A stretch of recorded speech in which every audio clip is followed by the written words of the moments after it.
All right, welcome to the Pangburn Philosophy Podcast. This is Travis Pangburn. Today I am with Chris Johnson, and he is. Hello. Hey, how's it going? Good. How are you? Good, good. He is the author of A Better Life, which is this awesome collection of it's 100 atheists who speak out on joy and meaning in a world without God. Why don't you tell us a little bit about the book? So the idea for the book, it was, 2012, so 6 years ago. Although it Feels seems like a like million. yesterday to me. Oh, really? Well, yeah, it seems like a lot shorter time when I think 6 years. That seems like a long time.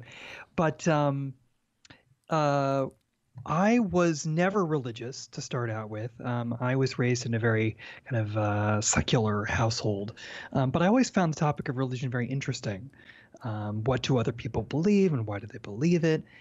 And um, uh, it was always something that really fascinated me. I ended up minoring in religious studies when I was in college, and that was also around the same time when the whole new atheist thing really started. So, End of Faith, Letter to a Christian Nation, God Delusion, all those books came out about 2005, 2006, and so it really got me thinking about, well, where do I fit in terms of all of this? Um, because even though I was not religious, I didn't really use the word atheist at that point. But that movement really got me to um, kind of embrace the atheist Right. movement. So you didn't Uh, use the word atheist. Why was that? Can you remember what that when you would hear that word, would it make you cringe or was it just a dirty word to you? That's a good question. It was so long ago. I don't really remember. I think it was more just um, kind of, I was more apathetic. It wasn't really something I thought about much. It was just, oh, really, I don't really believe it. I don't really think about it. I didn't really associate the word atheist at that point with just kind of a lack of belief in God. I thought, as many people do, I think at that time I felt that atheist was more kind of a militant term, that it was kind of a proving a negative thing.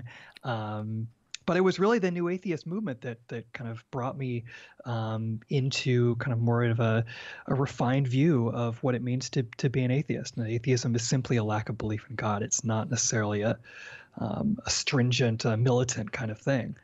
But that stereotype still persists, and so that's why I wanted to do a book like this. I really wanted to say, we don't believe in God, and this is how we see the world. These are the ways that atheists want to live their lives in a world without a God in it. Because I felt like much of the atheist literature and the books and the blogs and the articles and everything were mostly combating harmful religious ideologies, which I think is really important.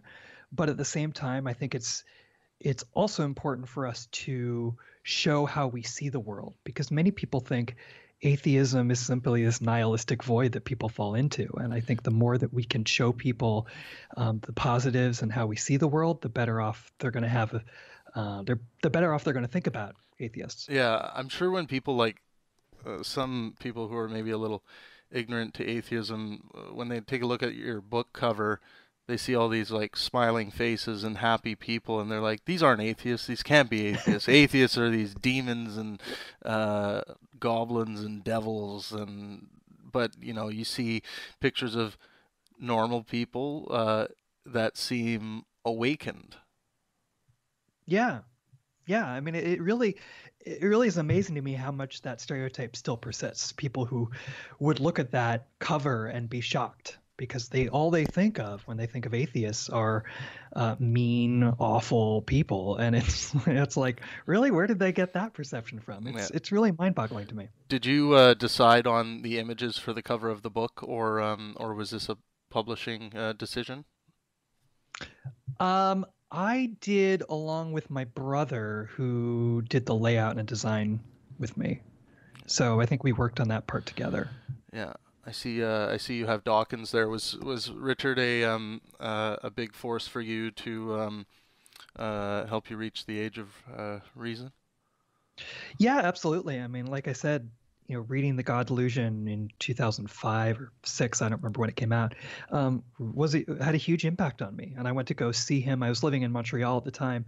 I went to go see him speak right after that book came out, had my book signed. It was a big deal, and really, that's one of the main reasons that I kind of switched to saying, "Yeah, I am an atheist."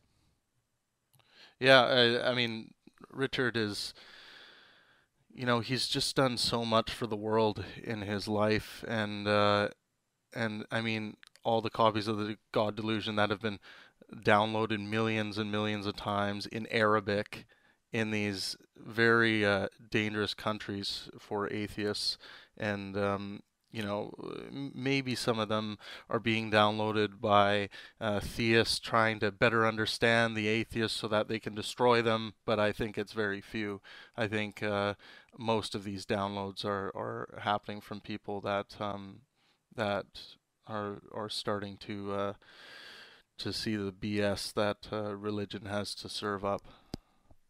Yeah, absolutely. The more that we can spread these ideas and these books, I mean, the more people that they can reach, the better people are going to be informed about the world. And it's the more people can expand their worldview. And even if they're not atheists, just learning more about what it means to be an atheist. That's a really important step. Yeah, so what is this is actually good because I know I have quite a few listeners from the art community, because I'm very tied into the art community, into theater and to live music and things like that. What is your working definition of atheism? My working definition of atheism, Hmm. um, for me, it would simply be a lack of belief in God. If you don't Right. believe in God, you're an atheist. Right. So yeah, and it's the clear point is that you're not making a positive claim and saying that there are no gods when you're Hmm. when you're an atheist. You're simply it's just a rejection of the claim. It's much like if someone comes up to you and says that frog over there just um, sang my favorite song and then it levitated and flew into space. Hmm. And then it magically appeared back here. It's like you can say I don't believe you.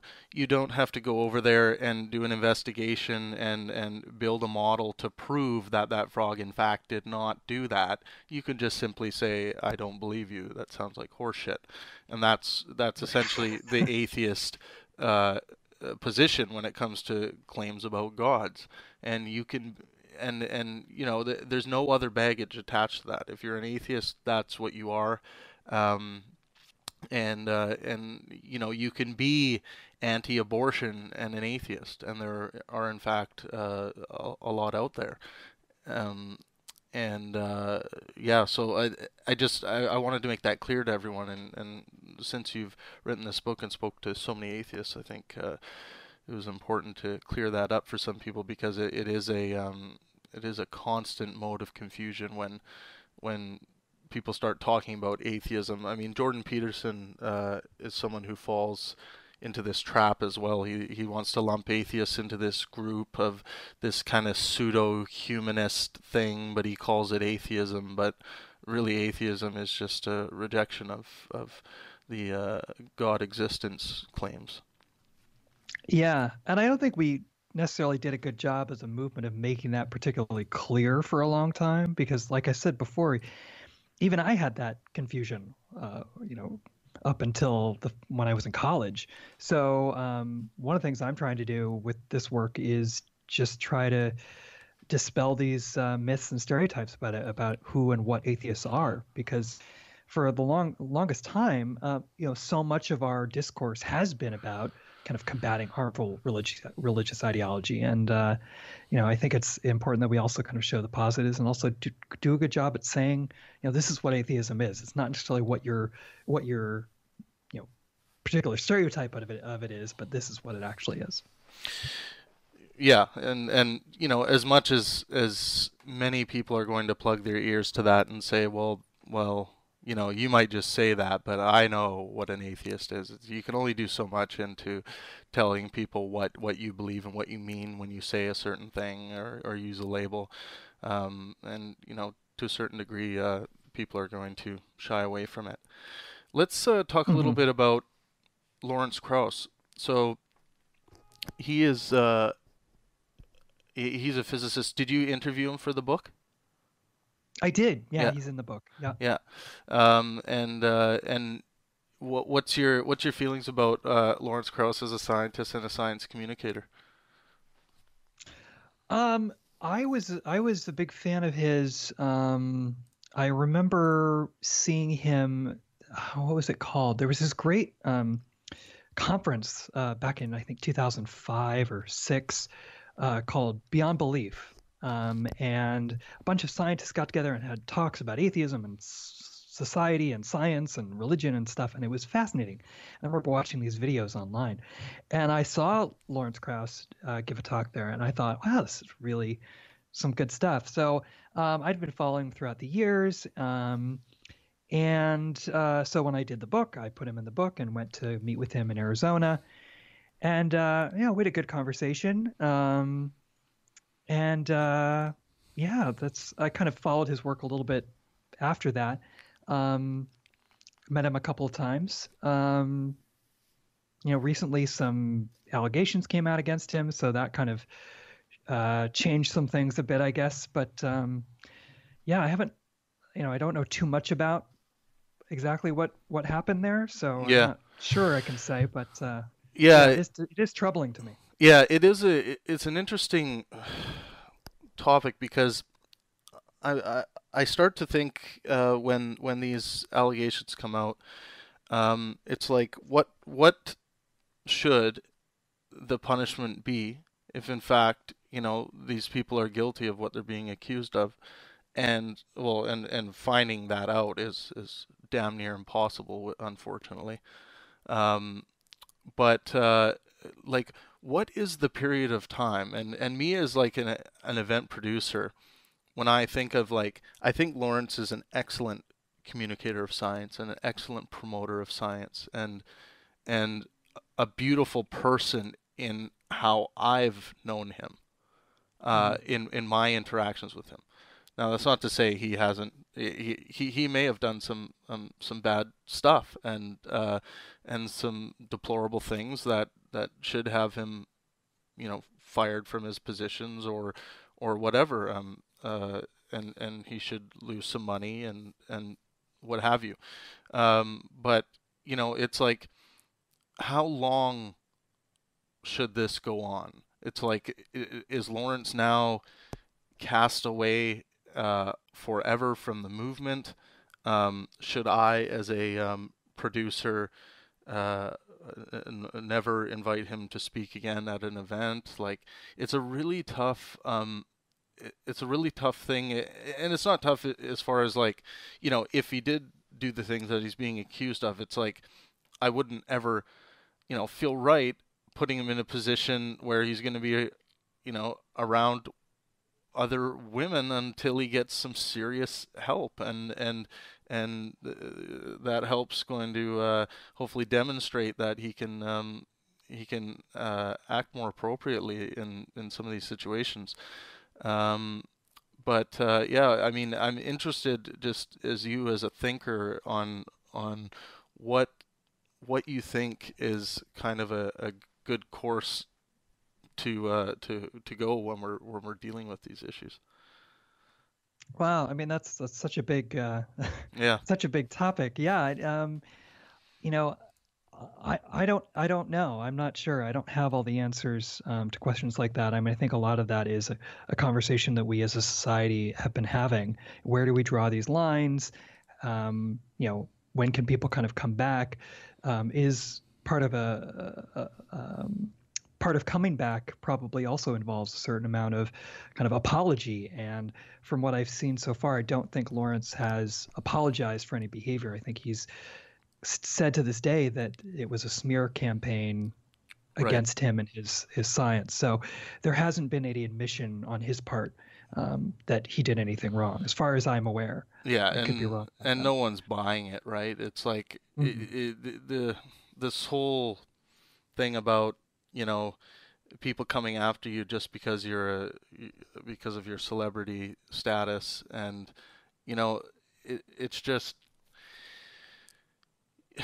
my interpretation of everything that's happened is there's probably two versions of a story, like there always is in relationships. You know, you get one person's version of a breakup and another person's version of the breakup, and they're often very different. And I'm not trying to equate, you know, abuse or harassment to a breakup, but I'm just saying that often in those very emotionally charged situations, there can be very different ideas of what the individual thinks occurred. So, you know, I think it's best served for people to be as honest as they possibly can be, and as sensitive. Yeah, I mean, if you know, I've talked about this lots. If I was to be on the end of on Lawrence's end, and there were people who, you know, were convinced that I had harmed them, I would want to do every possible thing in my power, within my being, to even I would go and seek help and just to get some reassurance that I'm not acting inappropriately and I'm not hurting people.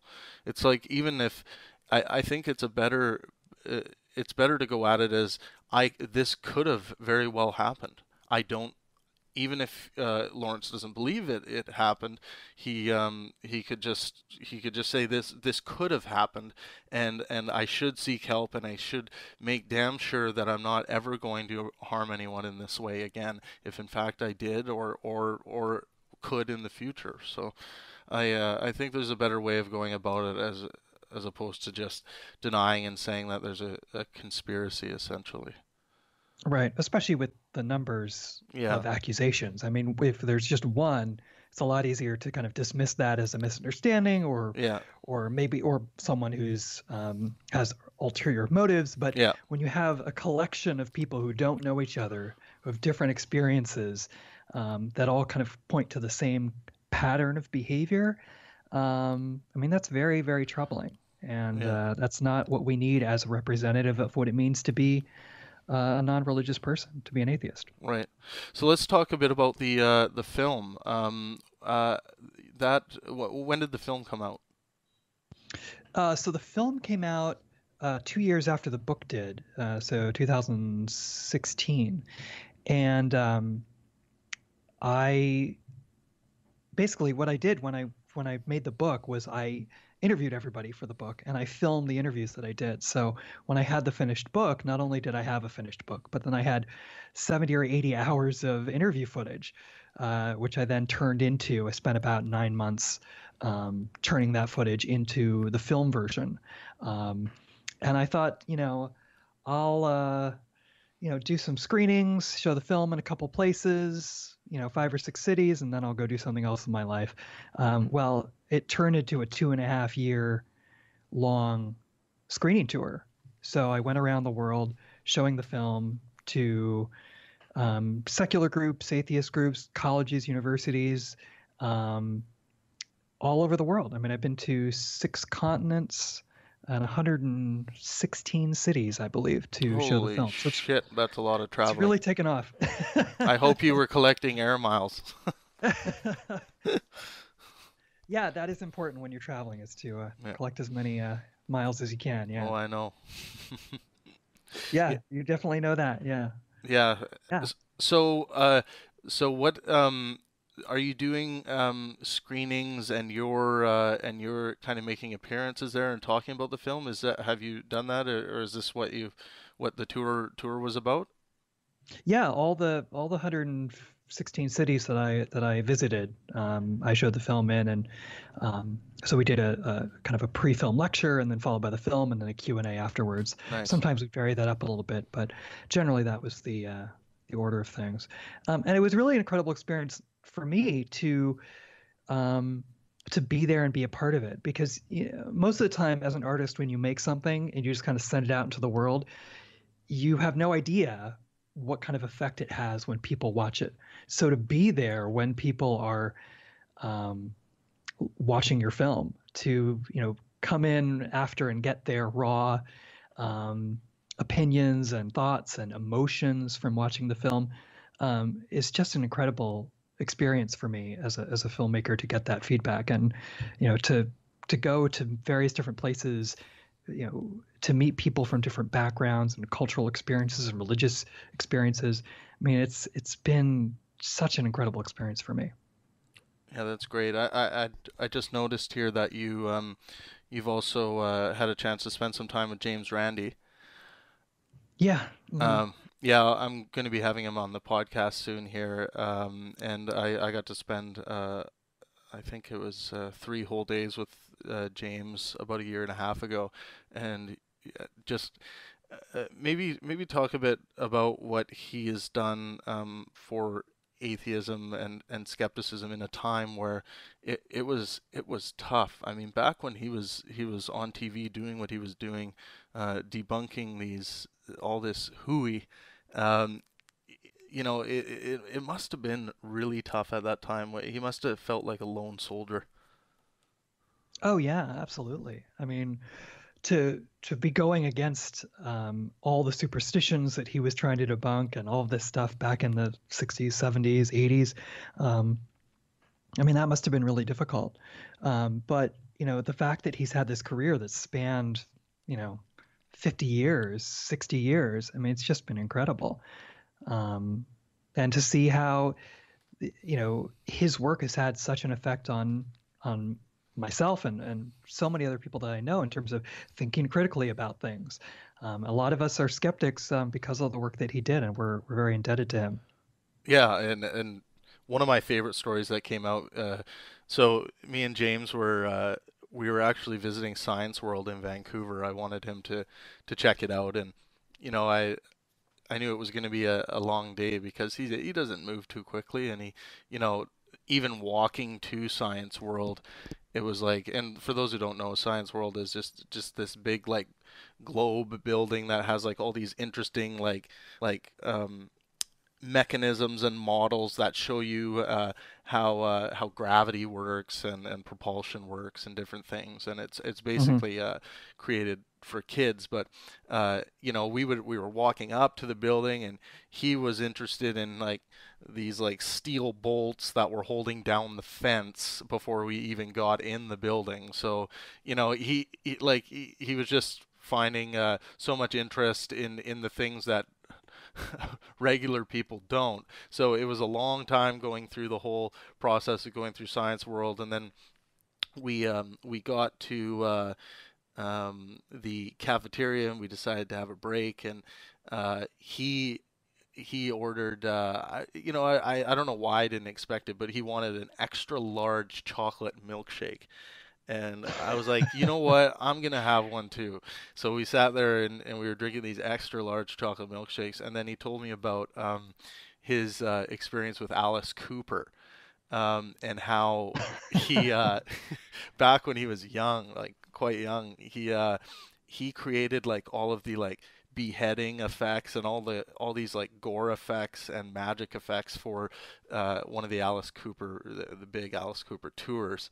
And I thought that was so awesome. So one of these days, of course, before we lose James, I definitely want to bring those two together so that they can talk about that, because the way I think actually Randy was like maybe even the magician on stage who had his head chopped off. I can't quite remember the story, but I thought it was fucking badass that he was working with Alice Cooper back in the day, this atheist skeptic. I thought that was pretty cool. That's awesome. Yeah, Yeah. I mean, Randy is such a great guy and has all these incredible stories. And you know, he told me, this is in the book. He talks about um, going to meet um, what's his name? Blackstone, the famous magician, Oh, right. when he Yes. was a kid in Toronto, and going to meet him, and he gave him a poster, and then he went home on the bus. He was so excited, and he left his poster on the bus, and he's never found it. And I mean, all these just incredible stories from back in the day. I mean, he's such an amazing, literally amazing Yeah. person. Yeah, and he Yeah. seems like kind of timeless because you can look back as far as like YouTube videos can go, and you see James Randi showing up on this random TV show back in the day, and and some of the photos that exist, some of the black and white photography of when he was really young in his 20s is like phenomenal stuff, and it's just like he's just done so much for skepticism in the world. Like like imagine being back in the 70s, sitting there watching the show where he's debunking, and Hmm. I mean, kind of shaking your head, saying, "Yeah, I get that. I've always thought that, you know, these people who say they have telekinesis, I always thought they were full of shit." And just the conversations that would start within the family circle, because I actually think that's where you offend. Nonsense most is in the family circle when you start having these conversations, and I think James has been a huge conduit for that. I just wanted to Yeah. mention to everyone that if you want to take a look at the book or the work that Chris does, just go to theatheistbook.com, and it also has information about the film and about the book, and I really suggest everyone pick up the book and watch the film. Um, and I wanted to talk a little bit about Chris. Let's go back in time a little bit. What was Sure. high school life for you? What was it like? Uh, Oh, high school. Oh, wow. Nobody's ever asked me about my high school experience. That's so hmm funny. Um, it's actually something I try to do all the time on the podcast because I actually find it to be the most interesting uh, time of people's lives, and I don't know why I find that, but I just when I think back to my high school experience, it was just so much like a Hollywood film in so many ways. But yeah, go ahead. What was it like for you? a Hollywood film. Wow. My, we had very different high school experiences. Um, Now, my high school experience, I wouldn't say was negative. I mean, it wasn't bad, but I don't think I was um, fully aware of kind of who I was. I hadn't grown into my own skin yet. I wasn't. I don't think. Uh, hmm, I don't think I really was kind of really comfortable with myself at that point. I think that took a while. I would say that once I got to university, that's where I kind of blossomed and really became more extroverted. But when I was in high school, I was very much an introvert. I had some close friends, but I wasn't as extroverted as I became. I hated public speaking. I would never, any kind of public speaking I would need to do, it would terrify me. Panic attack inducing. Oh, Um, I hear yeah, you. and so to think of myself now, giving talks all over the world, it's very different from back then. So it took me a while, I think, to kind of grow into my own skin and really figure out who I was and be comfortable with being myself. And I think that took a little while for me. So high school for me was still, I was kind of sheltered a bit, I guess, and shy. And it was university where I really kind of came out and started being more of the person that I am today. Right. So did you have like relationships, boys, girls, growing up, or was that more once you got into university, or when did that start for you? No, that was later. Yeah, that was pretty much after high school. Right. So again, I was very shy. I was very introverted. Um, I did interesting things still. I mean, that's why I wouldn't say high school was a negative experience. I can't think of things that were really bad about it, but it just wasn't as exciting or as fulfilling as other parts of my life have been. Well, what were some of the best memories from that period of time for you? Well, I think one of the things for me that I think was a real benefit was when I was in high school. Actually, all 4 years of high school, I volunteered at a local community theater. Very, very small, old community theater. The building was built in like 1920 or something like that. It was very small and very old. I'm And they sure would all the do, rigging was super safe in that building. yeah, well, yeah. I mean, it was they were doing some renovations and things, but still, it was Right. very old. Yeah. And but they do kind of small vaudeville type shows, comedy shows, music acts, um, things like that, old movies. And they actually brought in an old pipe organ to show silent movies. And so part of my high school experience was actually, being the projectionist for these old silent films and running the lighting board and the sound for all these shows. And it was such a fascinating experience for me because I learned so much. I mean, when I went to film school after high school, went to university, a lot of the films, the early films I'd already seen from kind of history film class because I had projected them at this theater. So, and you meet all sorts of interesting characters and things like that. So it was kind of a unique experience for me, I would say. It's certainly interesting. That's cool. So how much time would you have spent at the theater? Did it preoccupy a lot of your after school time? Yeah, it was I think they did, if I recall correctly, I think it was shows on the weekend. So it was maybe three shows a weekend or two shows a weekend. So it didn't take up too much time, but Yeah. it was a large part of my high school life. And it was an older, everybody I worked with there was older than me, and I was the youngest person there. So it was really kind of an interesting experience for me. Very cool. How about so what does your family think about what you do and what you've done with the book?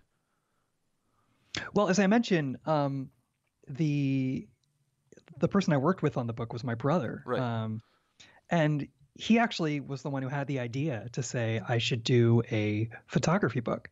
My brother and I were taking a road trip in 2012, and we visited White Sands National Monument in New Mexico. And it was unlike anywhere I'd ever been in my life. I mean, it looks like snow, these sand dunes. It's so white and Wow. incredible. And it's like being on another planet. It's just so beautiful. And uh, I was taking a lot of photos there, and I was a freelance photographer at the time. And my brother turned to me and he said, "I have an idea, um, and I want to help you with this." And I said, "Okay, what's the idea?" And he said, "You should make a photography book." And I said, "Oh, that's not a very good idea. I mean, there's so many photographers out there. There's so many photography books. Like, nobody knows who I am. Nobody cares." And he said, "Well, you just have to think of a way to make something different." And being in that beautiful place, and thinking about ideas of God and atheism and the atheist movement, and listening to a lot of atheist podcasts at the time, that's where the whole idea for the book came from. Because, um, showing a different side of what it means to be an atheist, right? And so we worked together on the book. You know, I did the photography and the interviews and all that. But my brother worked on the layout and design elements of it, and because he's an incredible graphic designer, so he was a joy to work with on that. So he's perfectly on board with what I'm doing. My parents, my dad is a very liberal Christian. He goes to a very progressive church in Seattle, and he loves what I do. He's like my number one fan. He's great. He's very excited about it. He loves what I've accomplished with this. He's very proud of me, despite the fact that he's not an atheist himself, Right. but very liberal and open-minded and a scientist.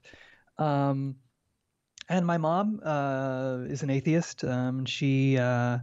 She's very supportive as well. So I've been very lucky. I mean, all throughout my life, not just in terms of the atheism thing, but in terms of having a family that's supportive, and whatever it is that I've wanted to do with my life, they've been very supportive of that. And going around the world and meeting people who haven't had that experience has been very eye-opening to me in showing my work, because I meet so many people who didn't have the benefit of a family that's supportive of them, whether it's because they're an atheist or they're gay or whatever it is. Um, but it's I'm very lucky to have that support, Yeah, definitely. for sure. And I've spoken to so many people who don't have that kind of support, and it does it's really hard when you don't have support in what you're doing, especially by those who you care about and love. So you mentioned your dad. What field of study is he in the scientific Uh, community? yeah, my dad just retired actually, Oh, like 3 months ago, 4 months ago. Um, he was a geohydrologist and he worked with the USGS, the U.S. Geological Survey. Before that, he worked in the private sector. But basically, geohydrology studies groundwater, how groundwater moves, things like ah, that. So interesting. stuff I never knew about, but apparently it's a fascinating world of geohydrology. Yeah. That's great. And where do you spend most of your time these days on this planet? Well, for the past 2.5 years, most of my life has been living out of suitcases on the road. Um, so it's been a lot of travel. The travel has slowed down a bit recently, just because I'm focusing less um, on the film, because I have some other work that I'm doing on the side as well. So I've been back in New York working on that. Um, Catching up with my sleep, which is important Yeah, when when you travel. But I'm definitely. still doing events um, as well about the book and the film and stuff, which is really nice to be able to do that, as well as working on new projects. So there's a lot going on, but it's nice to have a little bit of downtime back in New York Great. as well. So are you living your dream? Y yes, I don't want to. I don't want to come across like I've achieved everything I want to achieve. There's still so much I want to do in my life, but I'm definitely very lucky to be able to have done the things that I've done and met the people that I have. Um, I really have made some incredible friendships from this work. Amazing people in the atheist world that I've come in contact with. And I'm just so lucky to be able to do that. And I hope I can contribute more to not only the secular world, but the world in general in years to come and really make a difference and try to make people, think about their lives in a different way, think about the planet in a different way, think about the fact that, if this really is the only life you have, that really does make a difference on how you want to live your life. If you think that you're going to die and then go off somewhere else and exist more, that changes things. And so I think thinking this is the only life you have really makes you want to live it to its fullest and try to make the most of it. And I know that's hard. I know not everybody can do that. I know that life often kind of can be very difficult for all of us. But to be able to really think about who you are and what you want and strive towards these goals and experience the things you want to experience. That's what it's all about to me in the end. And I want to do more of that. And we'll see where it goes, but I'm looking forward to it. Awesome stuff. Well, Chris, thank you so much for coming on the podcast today.